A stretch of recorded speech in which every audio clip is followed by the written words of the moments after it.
সত্যি দুনিয়াটা বড় হাস্যকৌতুক, না রঙ্গমঞ্চে নাটকখানা। বলতে পারো কি তোমরা কোনটা ঠিক কোনটা বেঠিক, কোনটা ভালো মন্দের বিচার কে করতে পারে বলো তো? কে ভালো চায়, কে মন্দ চায়, কে আগলে রাখতে চায়, কে ভালোবাসতে চায়, কে আবার অকারণে প্রয়োজন মিটে গেলে ফুটবলের মতন লাথি মারতে পারে।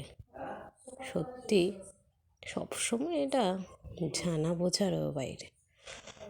জানতে চাইলে অনেক কিছু জানতে হয়, বুঝতে হলে বুঝতে হয় বই কি। জীবনটা বড়ই জটিল।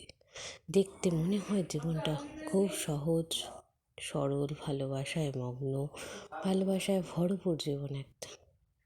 তবু কি মনে হয় না যে জীবন একটা কেমন জানি টলমলো?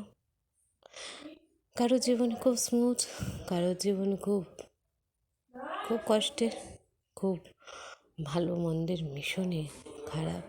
আবার এক একজনের জীবনে জন্ম থেকে মৃত্যু অবধি স্মুথ। আবার কারোর জীবন অমসৃণ, কঠোর থেকে কঠোরতর। সত্যি এত কিছু জল্পনা কল্পনা বুঝি না, সহজ সরল জীবনটা ভালো করে বুঝি। জটিলতা বুঝি না, স্বার্থপরতা বুঝি না। যদি হতে পারতুম স্বার্থপর, যদি হতে পারতুম মুখের ওপর উত্তর দিতে, তাহলে বোধহয় জীবনটা বেশ ভালো হতো।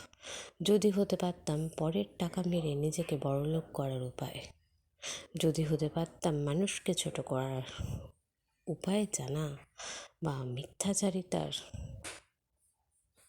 অভ্যাসগুলো যদি জানতাম, তবে বোধহয় ভালোই হতো।